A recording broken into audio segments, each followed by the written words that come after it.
Lenny is going to be preparing 3 dishes today. Bia's chicken fricassee, sesame chicken, and for dessert, a lovely sabayon. So here's Lenny, and we will begin. Enjoy, everyone. Good morning, everybody, and welcome to our final episode of our series, Cooking with Lenny. We're doing some chicken today, and I do ask your indulgence on a few things. One is the first recipe we're going to be making is what I call a fricassee. This is a recipe that comes from my mother's home, and it's somewhat a comfort food. It's old style, kind of like a stewed chicken. However, if you look up the traditional recipe of a fricassee, it's a seared chicken and often it's cooked with milk or other dairy ingredients. In this event, the recipe has no dairy product, so I use the term fricassee loosely. Um, and let's get started. Those of you that are cooking with me, I am going to be using a pressure cooker today. This is what I use. Sometimes the Instapots will work, or you can cook it in a traditional Dutch oven. Setting it just takes a little longer. The pressure cooker is that it reduces the time, and I really don't have to think about it. I'm going to try to be as clear as possible. I understand that giving the acoustics, it may be a little sketchy, or there's maybe a little bit of an echo. So I am going to speak as slowly as I possibly can. If somebody does have problems hearing me, understanding me, just mention it in the chat and it will get to me and we'll try to correct it as best we can.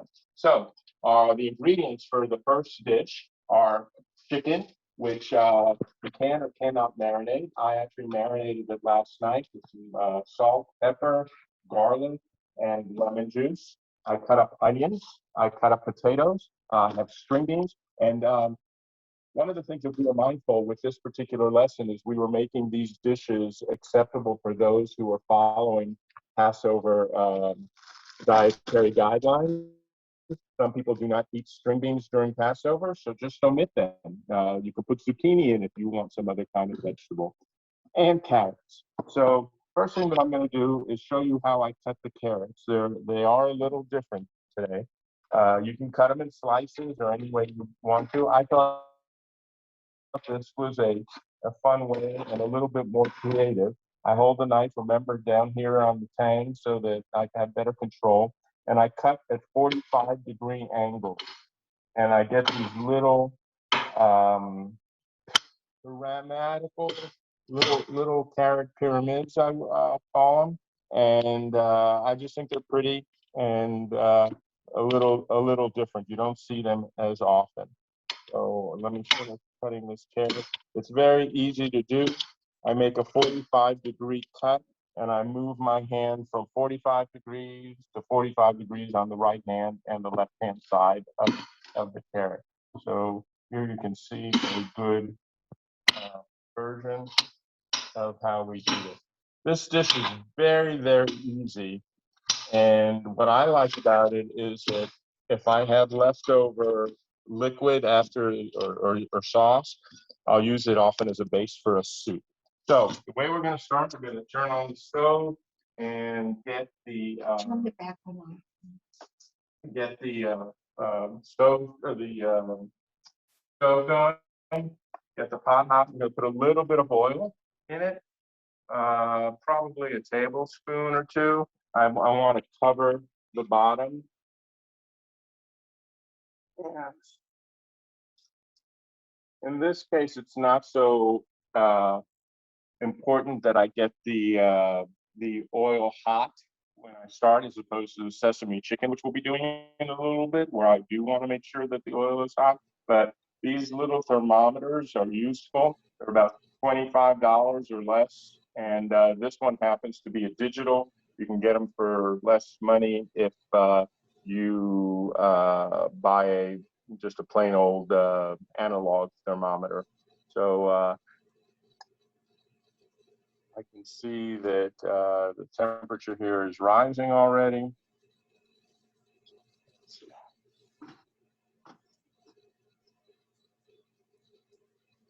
Yep, I'm already at 120 degrees. Now, usually when you're frying something, you want 350 degrees, but again, in this case, it's not so crucial. I'm gonna put in a bay leaf, get that aroma going, and I'm gonna throw in some oregano as well. You could use Italian seasoning. You can use anything you want. I'll just put a little bit, make it simple. My mother, my mother's kitchen was always a very simple kitchen, usually one pot meals. There were 7 of us living in the household. And so as easy as it could be is how she would do it. So I sliced up 1 onion, and as the oil is heating, I can see it glistening now. I'm gonna add the onion. And you hear that sizzle. We've talked about that before. That's how I know that the oil is ready. So I'm just stirring it up a little bit. We want to soften the onion up a little bit. And then what we're going to do is, once it softens up a little bit, we're going to add some tomato sauce. And then we're going to brown our chicken in that slightly. And if you really like a crispy chicken skin, this is not the recipe for you, because even if you did sear it to a nice crisp, we're going to be stewing it. So it's going to be, the chicken's going to come out like a chicken from a chicken soup. But it does give it some nice color, and it looks good. So we've got that. While that's going, I'm going to drain my potatoes because I don't want to put all this liquid with starch into the stew. This sauce is going to be almost like a consomme. It's not going to be thick at all. If you do like a thick sauce, you can always make a roux and then add the sauce to it, or you can add a slurry of equal parts of cornstarch or potato starch and water. You mix that up, you get a nice consistency, nice slurry, and you pour that into your sauce and bring it up to a boil, and it will thicken. But I actually like a very light gravy or sauce on this dish. My onions here are becoming limp, wilted a little bit. So I'm going to add the tomato sauce that we have. Let's see. Here we go. That's about a can. You can go anywhere from about half a can to a whole can. I think it was a 14-ounce can. And I'm just cooking it around. This, by the way, if you dice these onions and do the same thing that I've done, and then add a little bit of sugar and a little bit of salt to it, makes a wonderful pasta sauce, which is named after my mother, pasta roccolini. So you just cut the onions, except instead of slices, you do small dice. Add the tomato sauce, sugar, and salt, and toss it with some pasta, and it's delicious. All right, so I've got my chicken here. Let me put a glove on. I don't like touching raw chicken when I'm doing a lot of things. And all that I'm doing is just putting the chicken into the pot. And I'm going to try to give it some color. That's all I'm doing. Now, the beauty of the pressure cooker is that it is going to cook things a little faster than if you were doing it on a Dutch oven. So for those of you who are asking, how long do I cook this chicken till the vegetables are soft that we're going to be putting in here? And then, it's done. The chicken will generally be done at the same pace as the veggies. You could do this with chicken breast fillets. I personally like the bone in chicken because I think that it's more flavorful when you're stewing the chicken. So I'm just getting some color on it. That's all I'm doing. And so while that heats up, let's go to our second recipe. This is going to take a little bit of time. Let me show you what I've assembled for our sesame chicken. So we're talking now about the second recipe, not the chicken fricassee. So with that recipe, last night, and you can do this on the day that you're cooking, you don't have to do it in advance. I just did it in advance because I was conscious of our time. The sesame chicken recipe calls for 1 egg, some cornstarch, and I mix that up together. And then the chicken in that.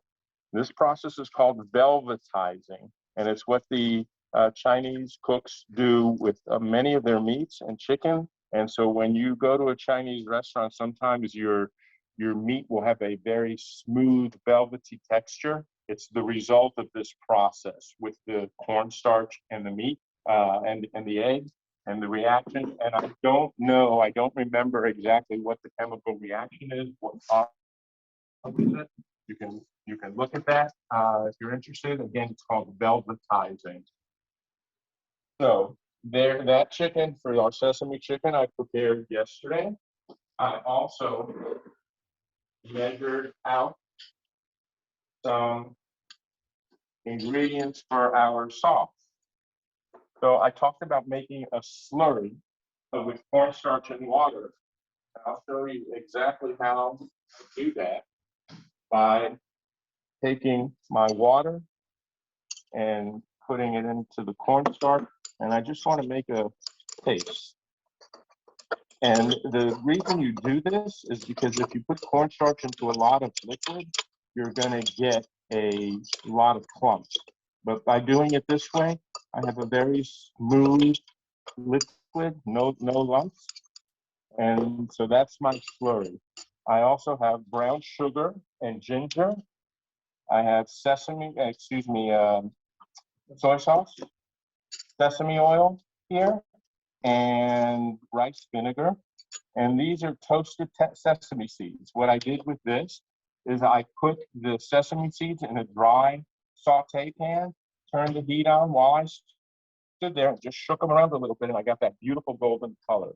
So those are the ingredients that we're going to be using for our sesame chicken sauce. You're going to see how easy this is.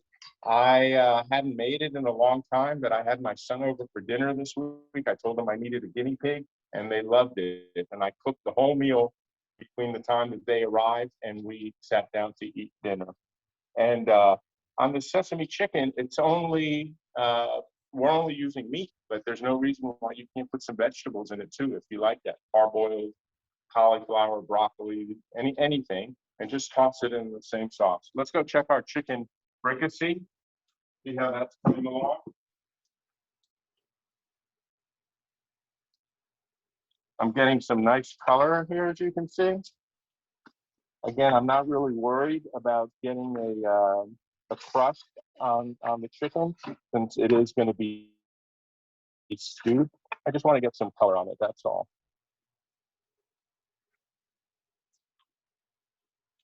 See that? You get a nice golden color. Now, going back to the cod that we made last week, if you wanted to, you could put some nice pinch of saffron into this sauce. Remember, saffron and tomato always work really nicely together. So you could do that. So I'm getting the color that I want. I'm going to pull the chicken out. And why am I pulling it out? Because that's the way my mother did it. Pull it out, and then she put the vegetables and the chicken on top.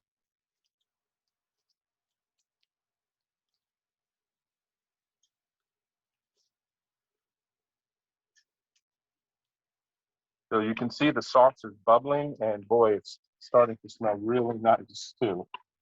So I'm going to put a splash of white wine. In this case, I have a Chardonnay.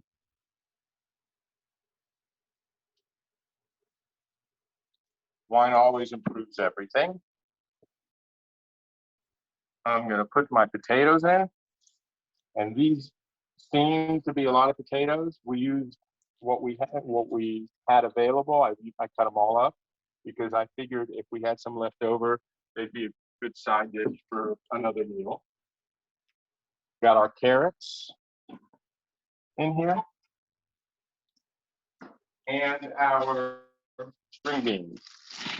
And you can cut those, you can leave them whole. And if you like bright green string beans, then you might want to cook these on the side, just to your liking, and then mix them in with the dish later. Here, they're going to come out stewed in a dark green color. They're going to be soft. And I know that some people, especially today, don't eat or don't like to eat string beans that are stewed like that, or vegetables for that matter. So like I said, this is old school, and the vegetables are going to be soft. I'm just adding a little salt in here, and then I'm going to add some water. How much water? Doesn't matter. You can cover the chicken up with the water. If you want to boost the chicken flavor, you could add some consomme or bouillon. But this is what I have here. And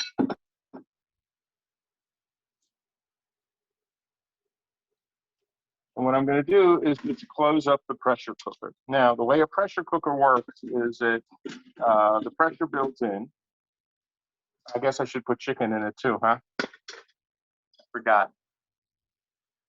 The pressure cooker will cause the pressure to build up, and liquid boils when the atmospheric pressure and the temperature are equalized. So by building up the pressure, it causes water to boil, or liquid to boil, at a lower temperature, which will enable us to cook this more quickly.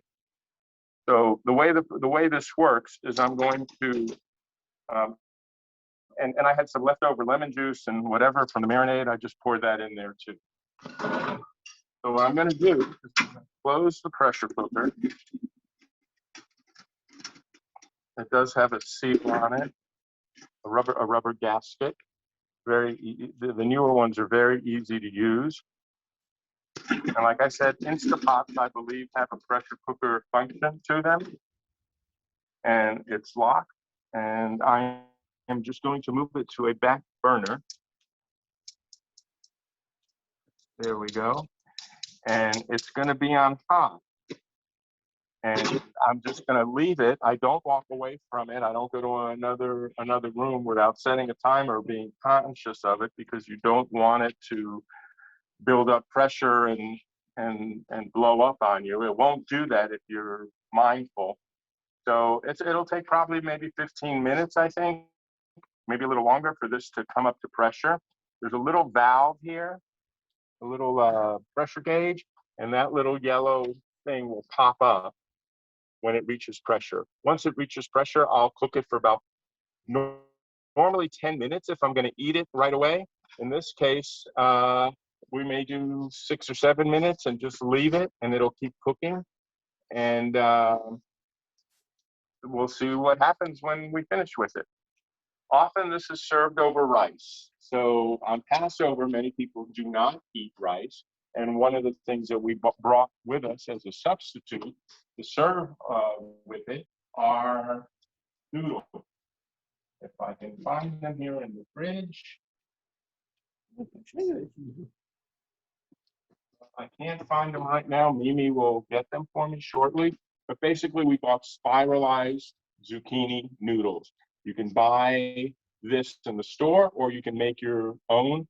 I know Bed Bath & Beyond sells a little contraption. It looks like a big pencil sharpener that you can put a zucchini, a squash, a carrot, and just turn it.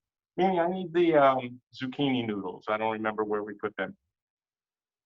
And so we just use it like a pencil sharpener, and you get the noodle threads. Or there are implements called spiralizers. Here we go. And this is what they look like. Already precut. Here's a good look. There are also implements called spiralizers, and we can use those. You put the noodle in. It's kind of like the old-fashioned apple peelers. You stick the vegetable, and with a little bit of pressure, apply it, and a constant turning motion, and you'll get the spiralized. This is nice because it can be done in the microwave right here in this dish. in 5 minutes. So this is great. This is what we're going to use. But we also had some rice, and let me talk about the rice method that we use. I'm going to heat my wok. You don't need a wok for the next dish. I just happen to have one, and I love using it. So we're going to use it, but I'm gonna heat it. The sesame chicken can also be made in a. There we go. So we're just heating it up. And like I said, you can do the sesame chicken in a Dutch oven as well. It does not have to be a wok. But let's move aside to our rice.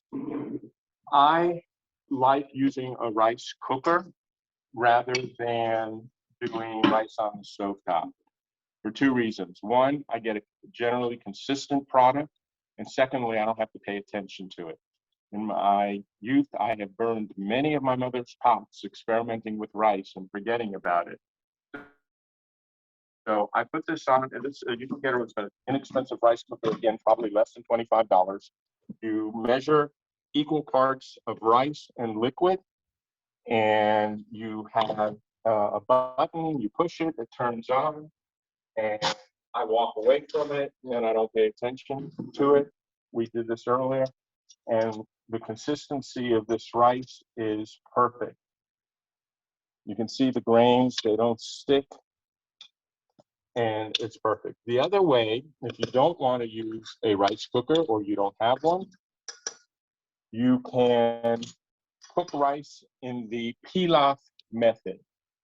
The pilaf method of cooking is merely means that you cook the rice in the oven. You can take a dish like this or any other oven-proof container. You put equal parts of rice and liquid. By the way, I always put a little salt, and I like to put in olive oil or butter to have some fat coating the kernel.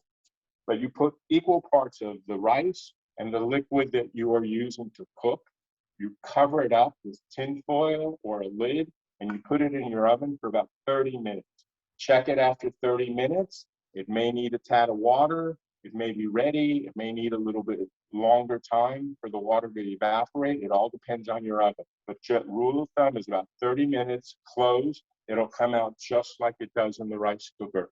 And it avoids you having to constantly be mindful of what's going on the stove. So that's my little advertisement for rice. And again, if you don't eat rice during Passover, both of these recipes are very friendly for Passover. There's nothing in them that can't be had. I believe that on the sesame chicken, I provided an alternative for store-bought soy sauce, which will enable you to make a soy sauce for those who don't use that during the Passover season. So my wok is feeling warm. So I'm going to put some. Excuse me, Lenny, what temperature in the oven for the rice? I'm sorry, 350 degrees. Thank you. It works really well. It's again, if I don't have my rice cooker or I'm cooking somewhere else, that's the only method I use now. Like I said, I've burned too many pots over the years trying to cook rice on the stove. As easy as it is, I just get very distracted. So my wok is warming. I'm going to pour some oil. I'm not going to use any more. I think that'll be more than enough. If you do use more and you feel when you finish cooking your chicken that it's a little oily, you just drain it. That's all. So this one, I do want to make sure that I have the temperature right before I start. Lenny, which oil do you like better for that dish? Olive oil or? For olive oil has a lower smoke point than canola or vegetable oil. So for wok cooking, I use peanut, canola, vegetable oil, because you don't want it to smoke. So I'm just checking the temperature. I do want it to get up to 350, and it is rising nicely. So the first step in this, I'm also coating the wok a little bit. This is a Le Creuset wok, and I used to have an electric wok, which I didn't particularly like. Things used to stick to it. But a few months back, pre-COVID, I helped my friend do a demonstration at Le Creuset, and the store owner gave me a few small trinkets as a thank you, and I felt obliged to buy something. And so I ended up getting a really good deal on the swap, and I haven't used it very much, but when I do use it, I really enjoy it. Lenny, I have a question from Mary Jo. Uh-huh. Does brown rice take longer than white rice? Yes. And basically what I would do if I was cooking brown rice, I'd probably follow the liquid to rice ratio that's on the package. Because usually brown rice, I think it's about 1.5 liquid to 1 unit of rice. And you can also, another alternative would be for this dish, if you want some kind of grain, again, we have a starch in there, we have a potato in there, but it's good to mix it up with something, put it on a bed or something. You can use quinoa, and that is Passover friendly for most people.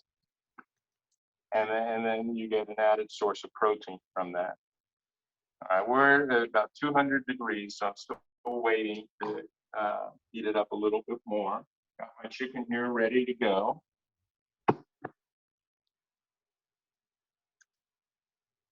Can everybody hear me? Is the echo resolving itself?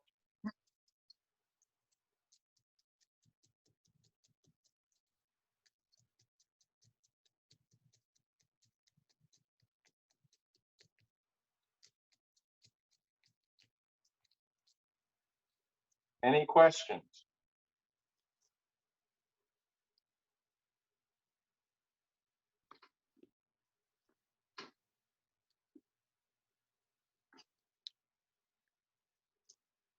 So the chicken is prepared the day before, Lenny? It doesn't have to be. I did it in the interest of time. You You could marinated do it? right then. I do it, yes. When I cook this on Monday evening, I did it before my guests arrived because I didn't want to be messing with cutting up chicken. So it sat for maybe 10, 15 minutes before I actually started cooking. You do not have to do it overnight. So it was egg, cornstarch, and salt and pepper. No flour. No flour.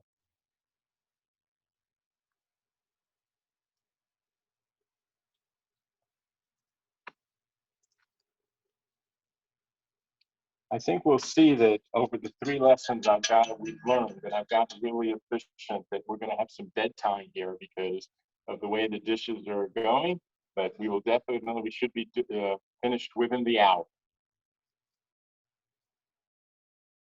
which will give you guys more time to cook. Is anyone cooking with me?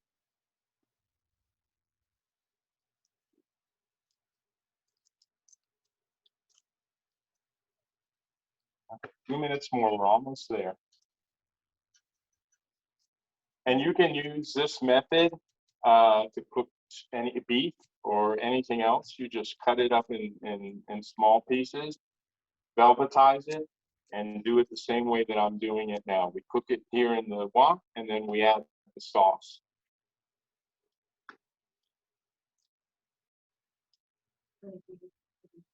Good. Okay, I'm still at like 230, 290, 300. All right, we're almost there. Once it gets to 300, the oil heats up really quickly. And I don't know if you can see through the camera, it's shimmering and shaking a little bit. That's always a good sign that you're getting 210.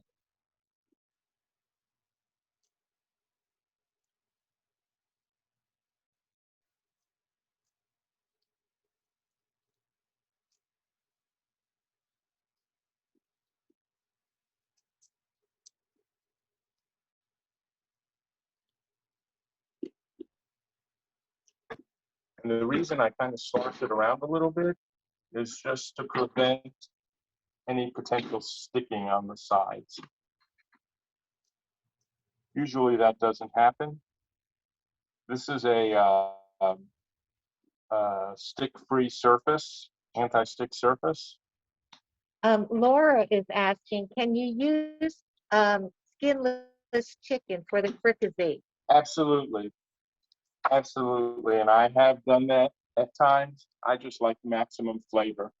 Okay. And so you could, if you use the skin and you're trying to avoid the fat, let it cool or just, drain your sauce into something and skim the fat off of it. But yes, you can. And the beauty of a dish like that is you're stewing the chicken, so it's not going to dry out because it's either in water or it's in steam. So it will be fine. And some, again, you can also use filet if you prefer. By the way, this dish called for filleted chicken thighs. I didn't want to go through the trouble, so we're just using regular chicken breasts.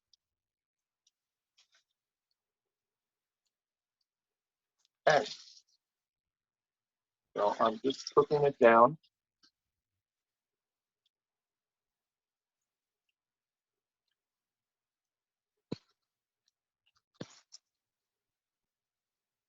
Trying to separate it. I've got about a pound of chicken, a little bit more.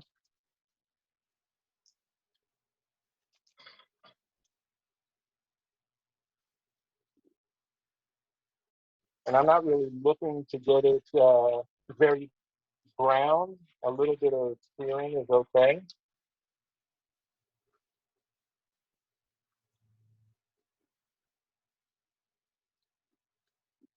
The beautiful color.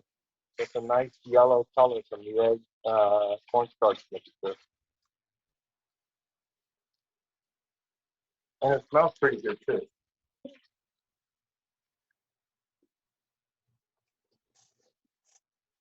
Now, while that's cooking, let's go back to our sauce. I showed you I had the ingredients. So I'm gonna sit down here at my fancy mixing table. So I mentioned sugar and ginger. Gonna add the soy sauce that I had. Gonna add the sesame oil, which is very, very fragrant also. And I'm gonna add the vinegar and mix it all up, trying to get all the clumps out of the brown sugar and the ginger. I did not use an actual ginger root because it was just easier. You can do that. Now, I also have some garlic, and that I will use.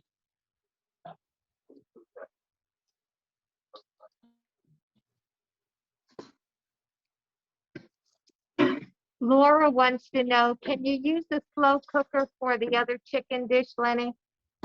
I would presume so. I've never used one of those. So I would think so. It's just in the same way that you make a stew. So I would think so. You put the stuff in the morning and you'll have it in the evening.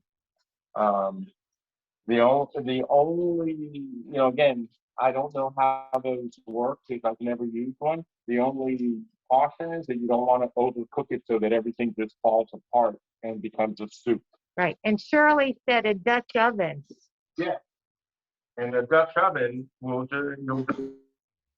just take a little longer than the pressure cooker. That's all. So you're just cooking it on the stove top, and the answer to when it will be ready is when you have your vegetables are soft and your chicken is cooked. You can cut into it. If it's red or pink, you don't want to take it off the heat. You just want to let it sit in the heat a little bit. Lenny, for the ginger, was that ginger paste? I ended up just using powdered ginger. My preference, if I had the time, would have been to just you could use that ginger paste from the tube. That's fine. I'm not sure what the measurement would be, but you could also use real ginger root and just grate it. And this is the garlic. This is garlic that I'm putting into the sauce. And I think the recipe calls for one, but Mimi and I discussed that we're both garlic lovers, so I put in 3 cloves of garlic. In everything that I cook, I always add more garlic than the recipe calls for. So I'm just stirring it around. Lenny, now, if you were using real ginger root, how would you prepare the ginger? You would take a spoon to peel the skin off the root, It's very easy to do with a spoon and cut about I think it was about an inch that the recipe called for, and then you just grate it, or you can mince it very finely.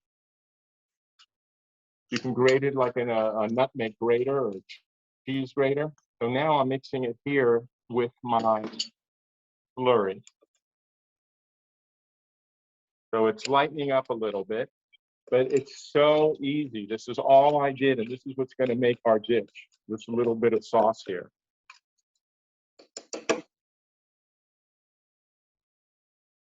People think that Asian food is so complicated to make, and maybe it has a lot of ingredients in the sauces, but you just mix it together and that's it. And I've got my sesame seeds. You can mix it in the sauce. I like to throw them in at the end. So let's see how we're doing here. Okay, I'm getting a nice little sear on some of the chicken. A few of the pieces are still a little pink. I'm not worried about it because once I mix the sauce in, I'm going to cover it and I am going to let it simmer for a few minutes. Now look here, we've got on the pressure cooker, my valve went up. So I am going to do 10 minutes on here. Nope, that's not what I wanted to do. Timer, 10 minutes. And I am going to reduce the heat to medium.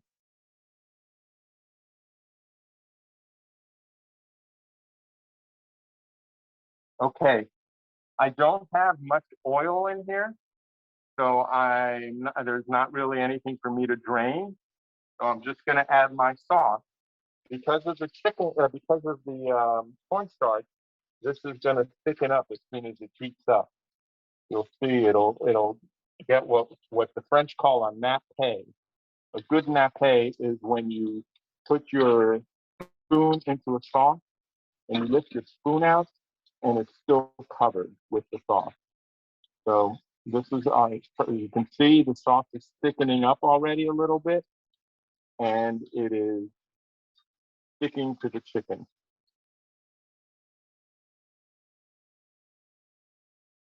It smells awesome.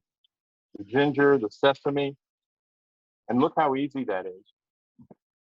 Last bit of sauce in there. And again, the wok should not frighten anybody. It could be done in a Dutch oven or anything else you want. And now I'm going to put the sesame seeds on. Sally, do that. Bring mine.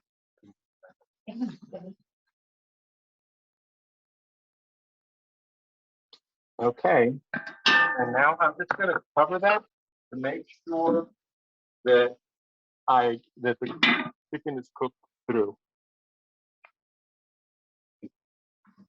Okay, so our dessert is going to require some boiling water, and I am putting my pot on here to get my water boiling.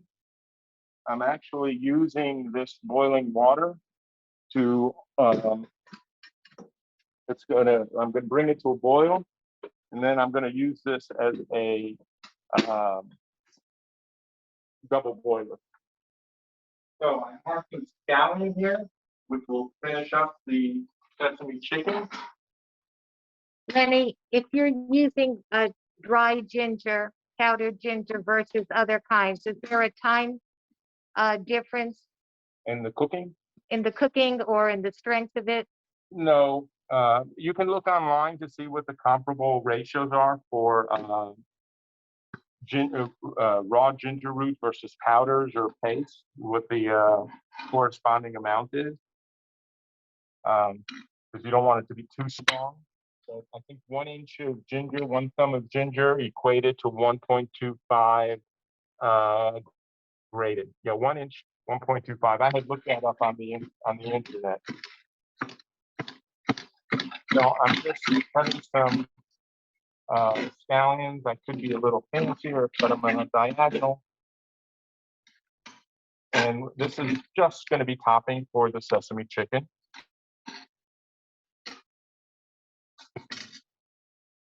See how we're doing back here with the sesame chicken?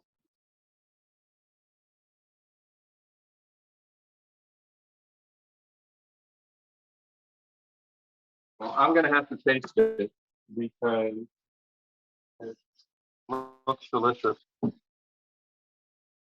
It's very tender. You can see I'm just cutting it with the fork, and it's almost perfectly cooked. It's still just a tad pink, but right. Excuse me. I can eat that. Mmm. That is really good. And look how quickly we did that.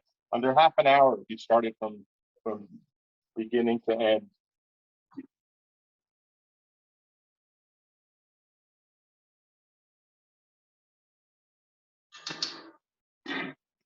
And so we've got that, and we'll be ready to plate that. I'm going to, again, in our case, we're using some rice, but you could use any other grain that you might like. Some people like to use farro or whatever. I'm just being very traditional here with some white rice.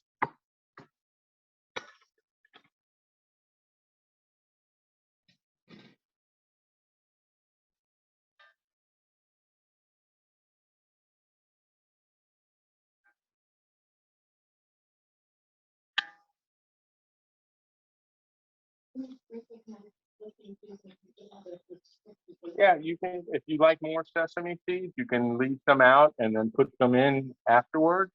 Again, make this dish your own. Again, if you want to do some vegetables, I would stir fry the vegetables before you do the chicken with a little bit of oil. And then I would do the chicken like we did. And here you have a Asian sesame chicken. And I don't think you'll get anything better at an Asian restaurant than this, and you can make it at home. Okay, so put this aside. Grab this off the.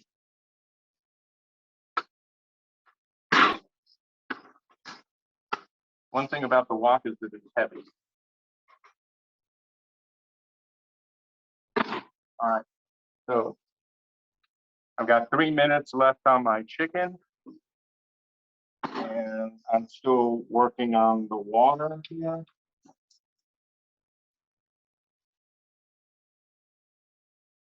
Now, the Savoyard sauce is a great dessert sauce. It's basically a custard with some wine instead of milk. So I've got egg yolks, and I've got sugar, and I have, in this case, we're going to use some Moscato wine, a quarter cup of Moscato wine. Pull out my eggs that I have here. I separated them earlier. I got 3 egg yolks. One of them did not survive intact, but it doesn't matter because I'm going to whisk the heck out of them anyhow shortly. The reason I like this dessert, it's a non-dairy sauce, and it's elegant, and you do it at the last minute, and people ooh and ah over the magic that happens when you mix the eggs, the wine, and the sugar. I've got my sugar right here. I know I broke my rule today. I didn't start out with dessert. This is a last minute dessert. It's not my sugar. Where did I put sugar? Ah, that's right. I put the sugar. And the way we're going to serve the Savoyard, I've got some chopped berries. In this case, just strawberries, but you can use any berry in glasses. Parfait glasses are lovely, wine glasses, any type of, if you have little trifle dishes. And we're just going to put those off here to the side. And let me get the zucchini going while I have it. These, it says pull back plastic film to vent and microwave on high for 4 minutes, and then let stand for a few. So that's exactly what I'm going to do. I've never cooked them in a microwave, but one thing that I have learned is you don't overcook them. I've used this as pasta with a meat sauce or a marinara sauce.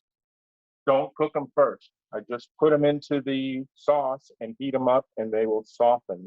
They have a lot of moisture in them, and if you cook them, one time I did cook them. I wanted to make some kind of vermicelli and rice dish, and I cooked these first. I ended up having just mush. Mixed it with the rice; it was still good, but it was way overcooked and it didn't retain the structure. So 4 minutes. We got that going. My chicken is almost done here. And I like to serve this as on a big dish, on a big platter. Some people like to separate the chicken and the vegetables, but I kind of like it like peasant food. It's good home cooking. It's hearty. Just serve it on a big platter with a big bowl of grain, rice, noodles, whatever it may be, and people can serve themselves. Working on the water. Now, if you have a double boiler, you can use that for the dessert. In our case, we are just boiling some water here, and as soon as I get it to a boil, I'm going to turn it down to a simmer, and that now means that my chicken is done. So I'm going to turn that off, and I'm just going to leave it in there. I will finish dessert, and then I'll open up the pot and plate that for us. Any questions? Guess I'm doing a good job today. 3 is the magic number.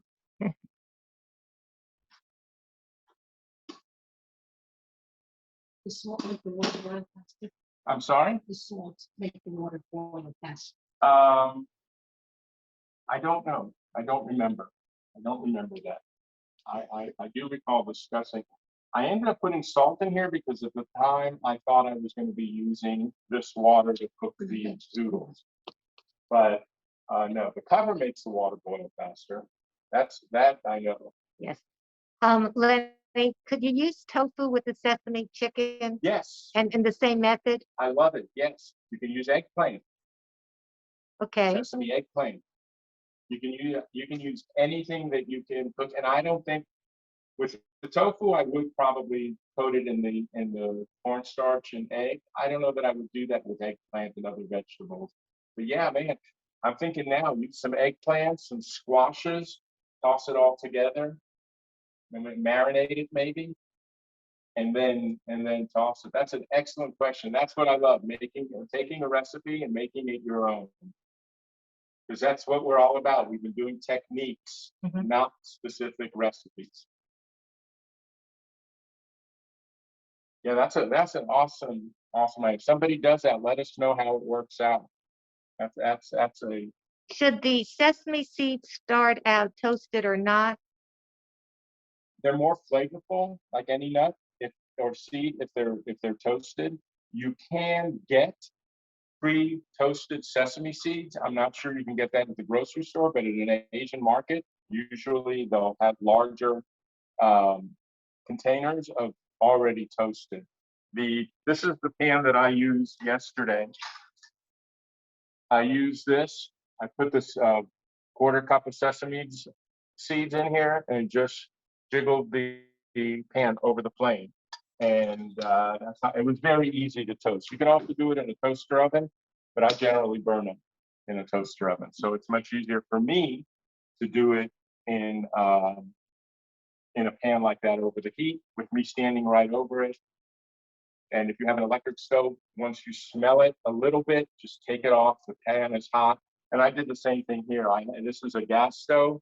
I had it on the flame, and once I started smelling it and one of them popped, I lifted it up from the heat and just stirred them. The pan was hot and the rest of them got toasted. Okay, what about the white rice?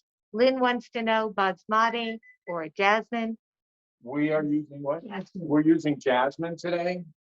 I buy long grain rice. I think that comes from just plain white rice. That comes from my own Cuban heritage. That's what I like, but you can use anything you want. All right, so I've got my water here is beginning to bubble. So I'm going to put my dish here on top, and I'm going to reduce this to low or simmer. And where can I get a measuring cup? That's those counters to the right, yeah. There's a little one and a big one. So I have a quarter cup of wine, Moscato. You can use Prosecco, not prosciutto, Prosecco wine, Moscato, Riesling. You want something that's a little sweet.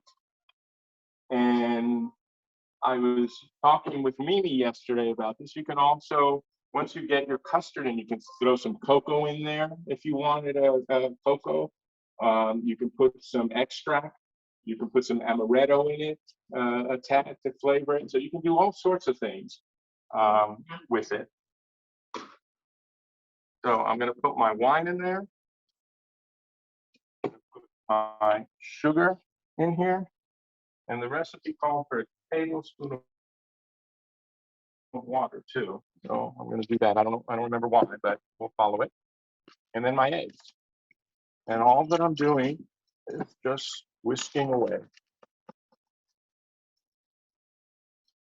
And the reason I'm doing it like this on top of the double boiler rather than in the pot directly is I don't want scrambled eggs. So I want a low heat. And it'll take a little bit. It'll take 5 to 10 minutes. What is my recipe?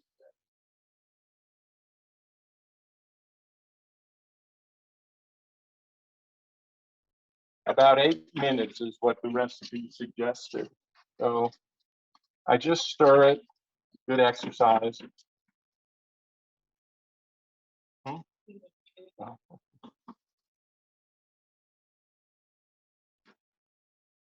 And this is so easy and it's really yummy.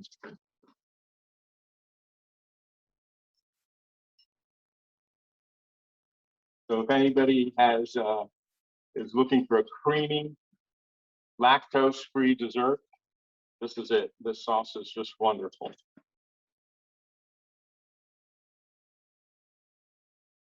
So I'm stirring it till I get a nice nappe. We talked about that when I was doing the sesame chicken, and I'll explain that with a spoon in a minute.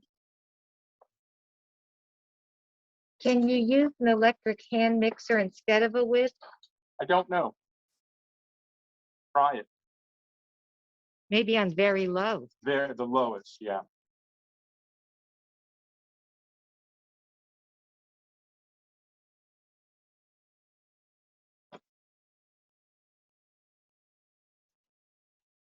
I'm all for appliances and electrical gadgets, but in this case, I kind of like communing with it. Plus, the wine now is heating up. Lenny, can you use a liquor or a brandy? Yeah, why not?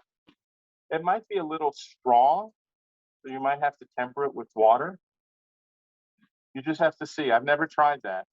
I've used the liquor and the brandy to flavor it, but never in the same proportion as the wine.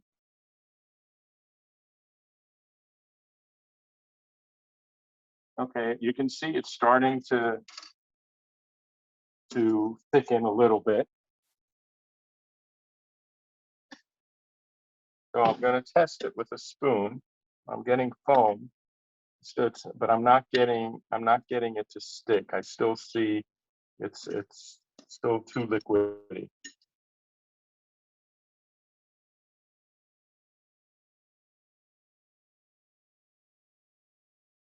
And it's always a good, like I said, you make this as your company is there, as you're going to serve dessert.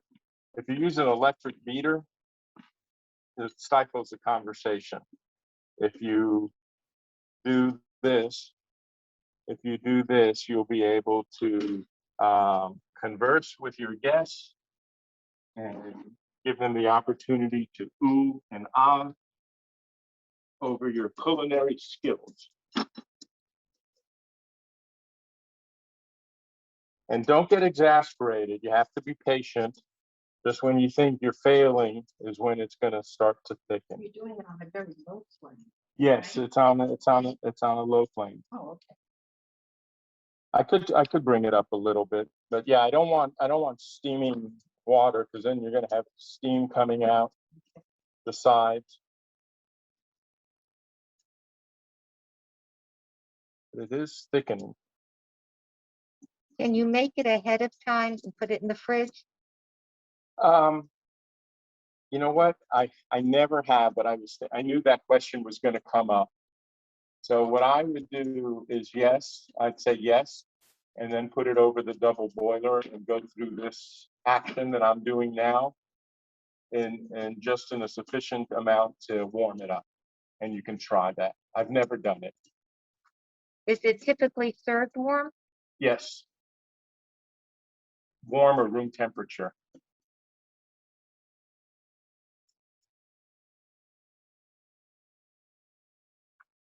And as I was doing it before, I could see, as I would stir, I would see a dark yellow, the color of the yolks.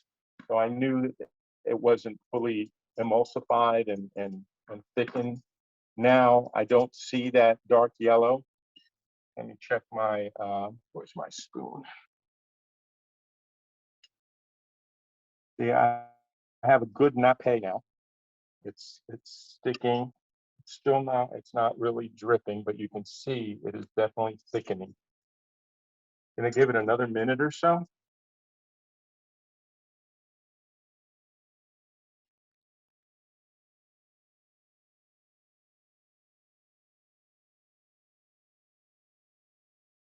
So it's only been about 5 minutes of watching me stir. So be patient, another few minutes, and we're going to get it to the consistency we want. And you can see now, definitely much creamier, delicious. I snuck a taste. You guys didn't see it, but I snuck a taste, and it is quite good. Maybe a little nutmeg sometimes would enhance this. Sprinkle of nutmeg after you pour it over your berries. We're going to be somewhat pure today. Let me get another spoon and see how. So this is what I'm talking about. There's the nice nappe. You can see what I've got there. So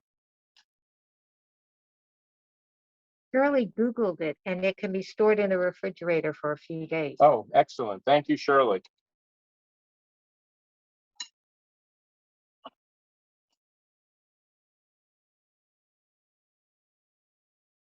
And that, my friends, is a wonderful, wonderful dessert.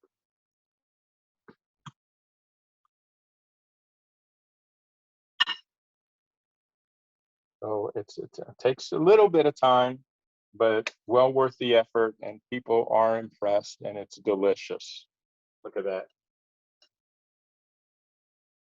Okay. Kim says spectacular, and Anne says thank you.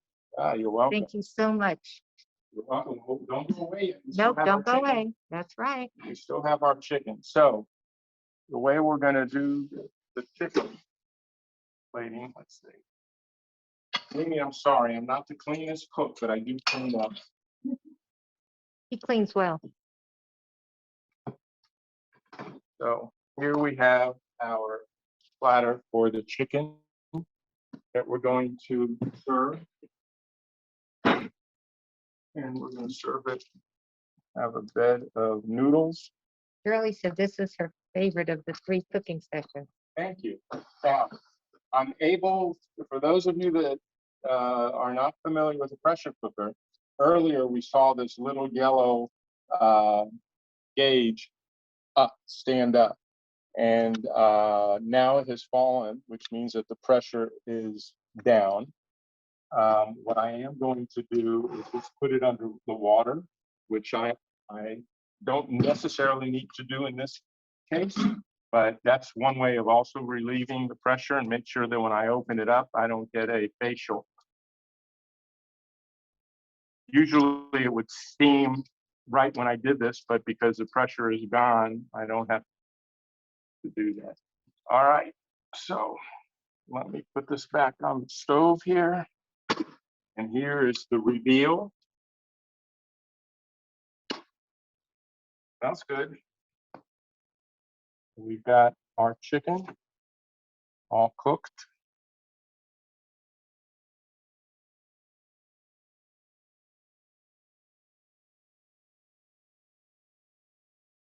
Laura asked if these lessons can continue. She loves it.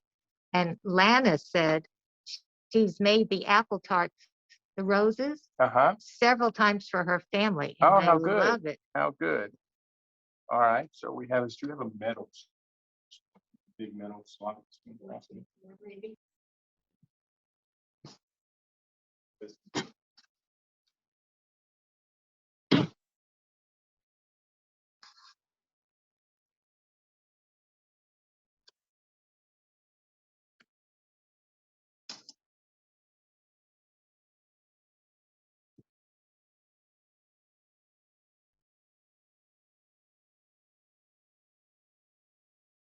I like using the red potatoes because they are not as starchy as, let's say, an Idaho potato.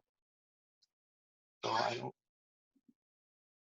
there you go. And the gravy on this, as you can see, is very, very light.